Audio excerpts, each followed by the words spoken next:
ఈ 40 రోజుల ఉపవాస కూడికలలో పరిసయ్యుల యొక్క గుణ లక్షణాలు మనం ధ్యానించుకుంటూ వస్తున్నాం. పరిసయ్యుల యొక్క గుణ లక్షణాలు. ఈ పరిసయ్యుల యొక్క గుణ లక్షణాలు అని చూస్తే దేవుడికి నచ్చని గుణ లక్షణాలు. దేవుడు ఎందుకు ఈ పరిసయ్యుల్ని మరి దేశించాడు? పరిసయ్యుల్ని దేవుడు ఎందుకు గద్దించాడు? పరలోక రాజ్యం మీరు వెళ్ళరు అంటానికి కారణమేంది అని చూస్తే వాళ్ళు మనస్తత్వాలు మంచివి కావు. ఇంతకీ వాళ్ళు పరిసయ్యులు అందరికి నీతిని బోధించేవారు, మరి మంచిగా అనుభవమైన వ్యక్తులు, ధర్మశాస్త్రాన్ని తెలుసుకున్న వ్యక్తులు, చదవగలిగిన వారు. ఇటువంటి వారే దేవుడు వాళ్ళని చూసి దేశించాడు, వాళ్ళని గద్దించాడు, వాళ్ళని మీరు పరలోక రాజ్యం వెళ్ళరు అన్నాడు. పరిసయ్యుల ఒక గుణ లక్షణం ఏంటంటే చదువుదాం. మత్తయి సువార్త 12వ అధ్యాయం 10వ వచనం. వారు ఆయన మీద నేరం మోపవలనని విశ్రాంతి దినమున స్వస్థపరచ న్యాయమా అని ఆయన అడిగిరి. గమనించాలి, వీళ్ళు యేసుప్రభు మీద నేరం మోపాలనే కోసమే విశ్రాంతి దినంలో స్వస్థపరచడం న్యాయమా అని అడుగుతున్నారు. ఆ పై వచ్చిన చదువమ్మా. ఆయన అక్కడ ఉండి వెళ్ళి వారి సమాజ మందిరంలో ప్రవేశించినప్పుడు ఇదిగో ఊచ చేయగలవాడు ఒకడు కనపడిను. వారు ఆయన మీద నేరం మోపవలనని విశ్రాంతి దినమున వీళ్ళు ఎట్టయినా నేరం మోపాలనే కోసము, యేసు ప్రభుని ఎట్టయినా నేరం చూపియాలా అనే కోసము, తప్పు పట్టాలనే కోసము మరి విశ్రాంతి దినములో మరి స్వస్థపరిచేది ఎట్ట న్యాయం అవుద్ది అని అడుగుతున్నారు. వాళ్ళకని ఒక క్రమాన్ని పాటించేవారు, వీళ్ళకని ఒక చట్టం వేసుకుంటారు. వీళ్ళకి ఒక న్యాయ ప్రమాణాన్ని రాసుకున్నారు, వీళ్ళకి ఒక న్యాయ ప్రమాణం ఉంటుంది, వీళ్ళకి ఒక సిద్ధాంతాలు ఉంటాయి, వీళ్ళకి ఒక క్రమాలు ఉంటాయి. ఆ మారిగా వీళ్ళు ఒక క్రమం, వీళ్ళకి ఒక క్రమం అన్నమాట. వీళ్ళ క్రమం ఏంటంటే వీళ్ళ క్రమం అంటున్నారు అయ్యా, వీళ్ళ సిద్ధాంతం అంటున్నారు అయ్యా, మరి బాగు చేయటం కరెక్టా విశ్రాంతి దినములో అని అడుగుతున్నారు. ఈరోజు ప్రియమైన సహోదరి సహోదరుడా, బాగా గమనించాల్సి ఉంది ఏంటంటే ఈ పరిసయ్యుల ఒక మనసు ఎటువంటిదంటే వీళ్ళు సిద్ధాంతాలు పాటించేవారు,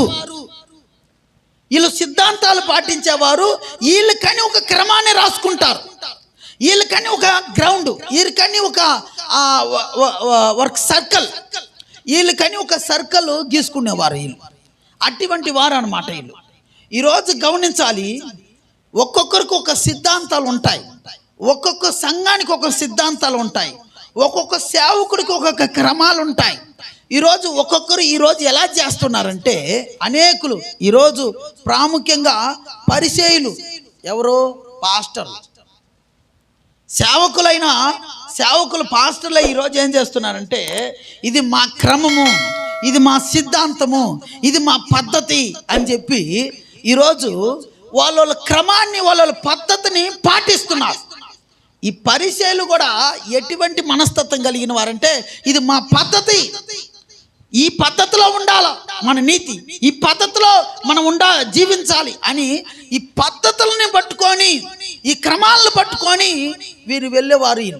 ఈరోజు సంఘాలలో కూడా ఒక్కొక్క సేవకులను చూస్తున్నప్పుడు కొన్ని ప్రాంతాలలో, నేను ఒక ప్రాంతానికి నిన్ననే వెళ్ళినప్పుడు ఆడ మరి సువార్త కూడిక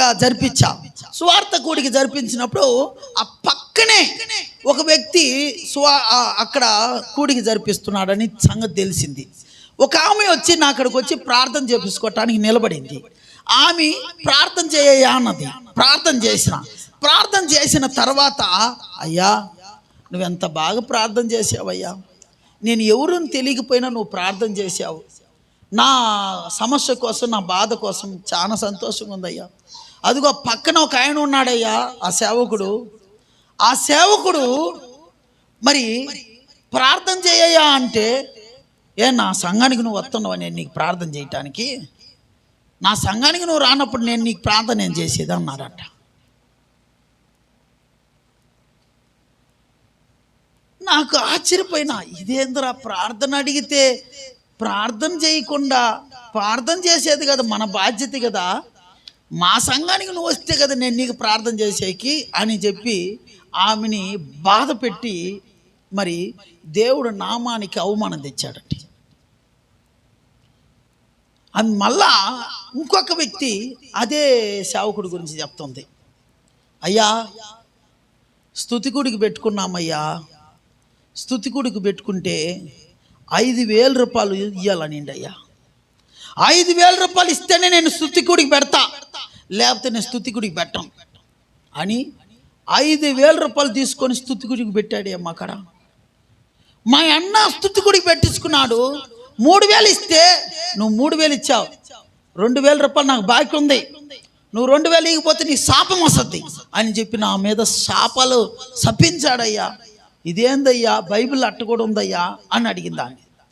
నాకు చిత్రంగా ఉన్నది, ఏంద్రా ఇట్ట కూడా ఉన్నారా అనిపించింది.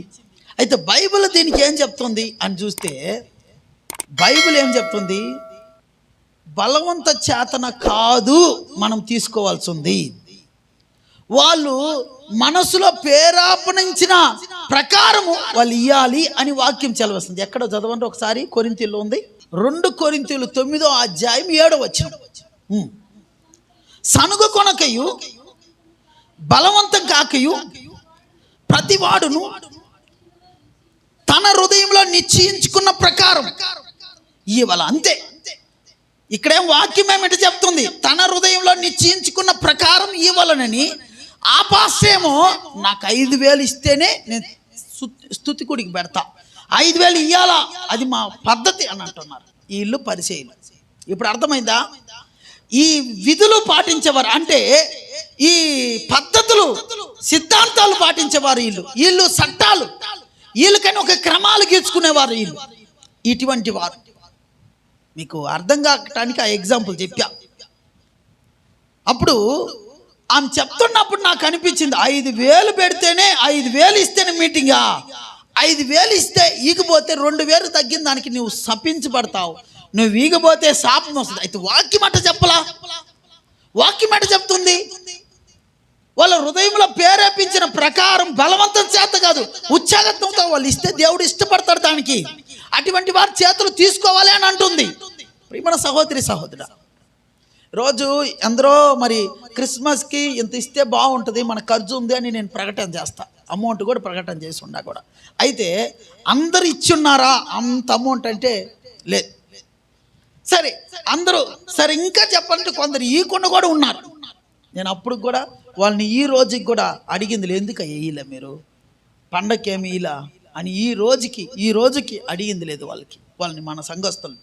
నేను ఎందుకు చెప్తున్నానంటే ఈ విషయము, దేవుడు బలవంతం చేతనో లేకపోతే వాళ్ళని ఇబ్బంది పెట్టో, వాళ్ళు ఏ పరిస్థితిలో ఉండరో, వాళ్ళు ఏ కష్టంలో ఉండరో, ఏ బాధలో ఉండరో తెలీదు. రెండోది, వాళ్ళు ఇష్టపడి ఇచ్చినప్పుడు అది వాళ్ళకి ఆశీర్వాదము, దేవునికి కూడా ఇష్టం. అది ఇదికేమంటున్నాడు ఈయన విధి, అంటే ఈయన ఒక క్రమం, ఈయన ఒక పద్ధతి, అది ఈయన పద్ధతి ఏమంటున్నా, నా పద్ధతి అది, 5,000 ఇస్తే నేను ప్రార్థన పెడతా. ఈరోజు వీళ్ళు ఎవరంటే పరిచయులు, వీళ్ళే ఇటువంటి మనస్తత్వం, ఇది వీళ్ళ మనస్తత్వం అది. ఈరోజు ప్రియమైన సహోదరులారా, ఇటువంటి పాస్టర్లు నమ్మి మోసపోయే వాళ్ళు ఎక్కువ, ఇటువంటి సేవకులు నమ్మే వాళ్ళు ఎక్కువ. ఏమంటే వాళ్ళే తంత్రాలు ఉన్నాయి, మంత్రాలు ఉన్నాయి, మీ ఇంట్లో మరి తాటి చెట్టు అంత దెయ్యం ఉంది, మీ ఇంట్లో మీకు శాతపడి చేపించాడు, మీకు అది చేపించాడు, ఇది చేపించాడు అని చెప్పి ఈరోజు జనాల్ని మొబ్బి పెట్టే మాటలు, జనాల్ని మరి ఆకట్టే మాటలతో ఈరోజు సేవకులు చేసే ఇటువంటి పరిచయాల మనస్తత్వం కలిగిన సేవకులు జనాలు కూడా నమ్ముతున్నారు. ఈ జనాలు మనసు కూడా ఎటువంటిదంటే, బాగలేకుండా సమస్యల్లో కష్టాల్లో ఉన్నప్పుడు మాకు ఎవరో శాతపడి చేపించారయ్యా అనే మనసు అనేది కలుగుతుంటుందండి. దీన్ని వాళ్ళు ఏం చేస్తారంటే వాడుకునేది టక్కున మీకు అమ్మ మీకు తెలీదా? మీకు ఏదో ఒక శాతపడి క్రియ ఉంది మీ ఇంట్లో. అసలు మీ మీద ఎవరు చేస్తున్నారు తెలుసా? ప్రార్థన పెట్టించు. రేపు పొట్టేలు గోపి, నువ్వు పొట్టేలు గోపి, నీకెందుకు గోపి? ఆ రోజు నేను ఆ శాతపడి క్రియలంతా లయపరుస్తా, అన్ని బయటికి తీసుకొస్తా, నీకు చేపించిన మనసుని నేను తీసుకొస్తా, నేను నీకు చూపిస్తా, తెలిపస్తా అని చెప్పి ఏం చేస్తారంటే ఈ శాతబడి అని చెప్పి వాళ్ళకేమనిపిస్తుంది, అవును ఎవరో ఈ కోపం ఉంటుంది తెలుసా వీళ్ళకి. వాళ్ళు తోడు సడుగుడి మీద, లేకపోతే తోడు కోడల మీద, అత్త మీద, మామ మీద ఈ వాడుకుంటారు. వీళ్ళు ఏం చేస్తారంటే ఎవరికైనా ఈ రోజుల్లో ఎక్కువ శాతం 99% అత్తకి కోడలకి ఎక్కడ కూడా పడనే పడదు. ఇది ఉపయోగించుకుంటారు వీళ్ళు. తోడు కోళ్ళకి 90% ఎక్కడ పడదు సరిగా, ఇది ఉపయోగించుకుంటారు. అన్నదమ్ములకి 90% పడేది లేదు ఇప్పుడు, ఇది ఉపయోగించుకుంటారు. మరి ఇంకా చెప్పాలంటే మరి బంధువులు, మరి భాగస్తుల విషయంలో 90% ఒకరికొకరు పగడదు. ఈ విషయాన్ని ఉపయోగించుకుంటారు. ఈ విషయాలు ఉపయోగించుకొనేసి ఏం చేస్తారంటే ఈ సేవకులు, ఈ పరిచయులు ఏం చేస్తారంటే, ఏందమ్మా మీ తోడు కోళ్ళ నీకు చేసి పెట్టిందని వాళ్ళకే, ఇంకా ఆమెకి ఏమైపోద్ది, ముందే తోడు కోళ్ళ మీద మంట నిప్పులు కక్కుతుంది. అటువంటి పరిస్థితిలో నీ తోడు కోళ్ళని వాళ్ళకి ఇంకేమయ్యా, ఇంకా ఆమెకి నిజమే అయ్యా, వాస్తవం అయ్యా, తోడు కోళ్ళైనా అయ్యా నాకు చేసింది, ఇంకెవరు చెయ్యరయ్యా. అది అప్పటి నుంచి ఇంటికి వచ్చిన టాంచి నా మీద గొడవ పెట్టుకున్నదయ్యా, నా మీద పడిందయ్యా, కాబట్టి ఆమె అయ్యా నాకు చేసి ఉంటుంది. అయిపోయాడు. రెండోది అత్తకాడికి వస్తారు. ఆ వీక్నెస్ వాళ్ళ అత్త కోడలకు పడలేదు అని తెలిసిందనుకో ఆ పాస్టర్కి, అమ్మ నీకు తెలీదా, నీ అత్త నీకు చేపించింది.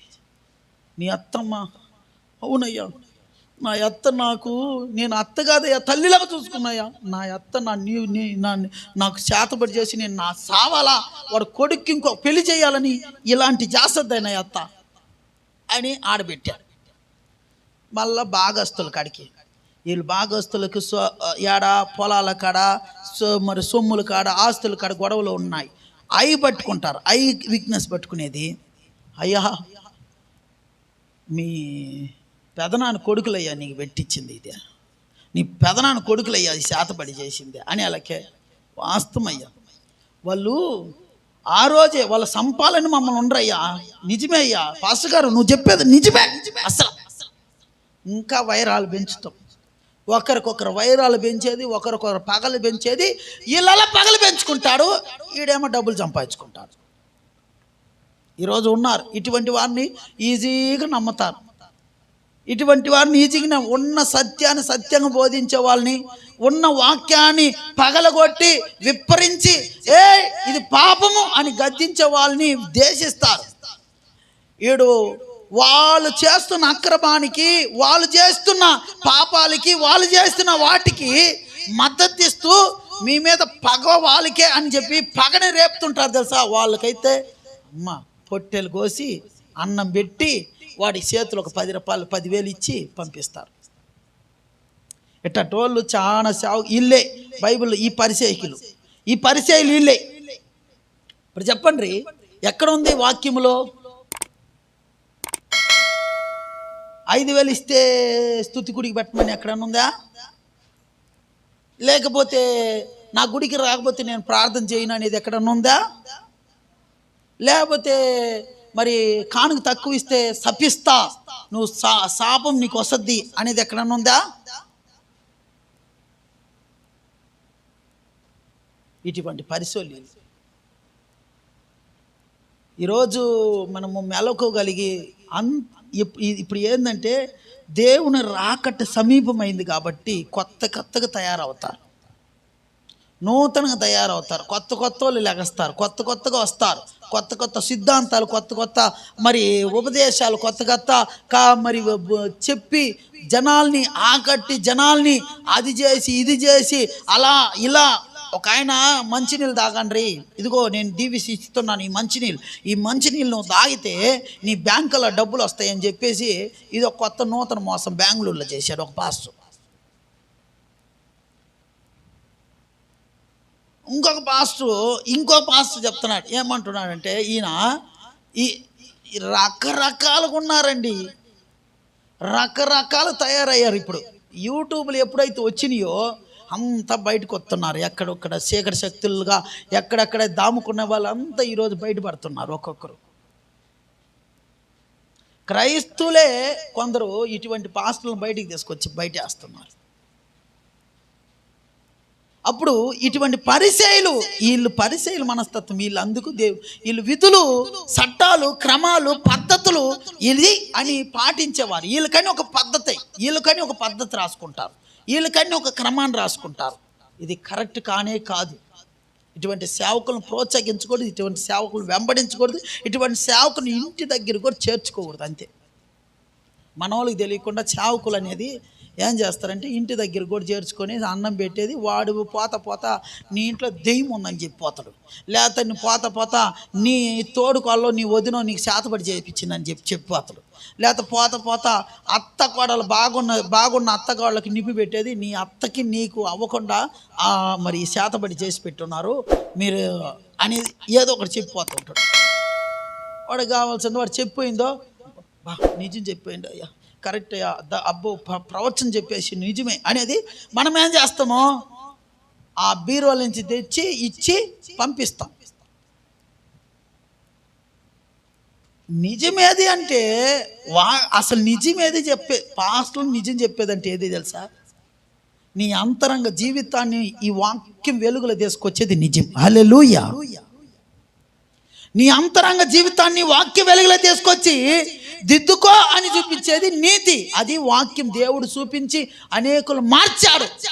ఎక్కడ నీకు శాతబడులు చేశారు, నీకు మంత్రాలు పెట్టారు, నీకు తంత్రాలు పెట్టారు, నీకు దెయ్యాలు పట్టాది అని చెప్పి ఎక్కడ దేవుడు యేసుప్రభు ఇలాంటి ఎక్కడ ఉపదేశించి యేసుప్రభు ఇట్లాంటి వాటిని ప్రోత్సహించలా.